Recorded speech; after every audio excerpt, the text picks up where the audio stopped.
దేవుని నామానికి వందనాలు. డాక్టర్ తెరెసా పాల్ గారు రాసిన శాశ్వత సత్యము పుస్తకము నుండి మీరు వింటూ ఉన్నారు. శుభవార్తను వినండి. మొదటి క్రిస్మస్. దేవుడు నిన్ను నన్ను ఎంతో ప్రేమించి ఆయన ఒక మనిషిగా మారుటకు నిశ్చయించుకున్నాడు. తండ్రి అయిన దేవునిలో రెండవ వ్యక్తి అయిన దేవుని కుమారుడు తండ్రితో, నేను మానవునిగా జన్మించి మన ప్రియ బిడ్డలను సాతాను బంధకాల నుండి రక్షిస్తాను అని చెప్పాడు. అవును నా కుమారుడా, నీవు వెళ్ళు అని తండ్రి చెప్పాడు. ఆ విధంగా దేవుడు లోకములో ఉన్న వారందరినీ ఎంతో ప్రేమించి ఆయన తన అద్వితీయ కుమారునిగా పుట్టిన వాని యందు విశ్వాసముంచు ప్రతి వాడును నశింపక నిత్య జీవము పొందునట్లు ఆయనను అనుగ్రహించాడు. అంటే ఆయన యందు నీవు విశ్వాసముంచినట్లయితే నీవు కూడా దేవుని బిడ్డవు కాగలవు. యోహాను సువార్త 3వ అధ్యాయం 16వ వచనం. అందుకే దేవుని కుమారుడు నిన్ను నరకాన్ని నుండి రక్షించి పరలోకం తీసుకెళ్లేందుకు మనుష్య కుమారుడిగా అవతరించాడు. యేసుని జననం.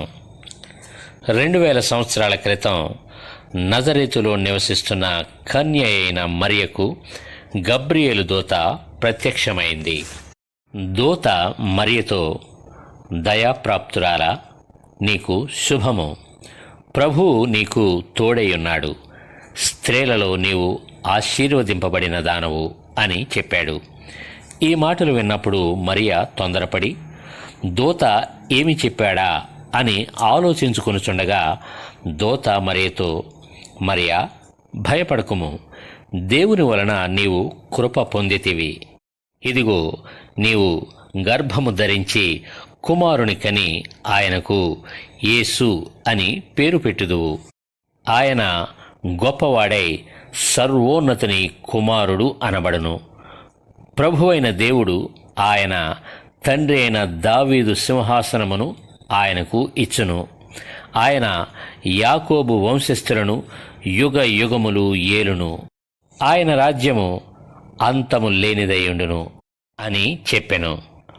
అందుకు మరియా, నేను పురుషుని ఎరుగని దాననే, ఇది ఎలాగు జరుగునని దూతతో అనగా, దూత, పరిశుద్ధాత్మ నీ మీదికి వచ్చును, సర్వోన్నతుని శక్తి నిన్ను కమ్ముకొనును, గనుక పుట్టబోవు శిశువు పరిశుద్ధుడై దేవుని కుమారుడనబడును. దేవుడు చెప్పిన ఏ మాట అయినను నిరర్ధకము కానేరదని ఆమెతో చెప్పాడు. అందుకు మరియా, ఇదిగో ప్రభు దాసురాలను, నీ మాట చొప్పున నాకు జరుగునుగాక అని చెప్పింది. అప్పుడు దూత ఆమె యొద్ద నుండి వెళ్ళిపోయింది. లూకాసు వార్త 1వ అధ్యాయం 26 నుండి 38 వచనాల వరకు.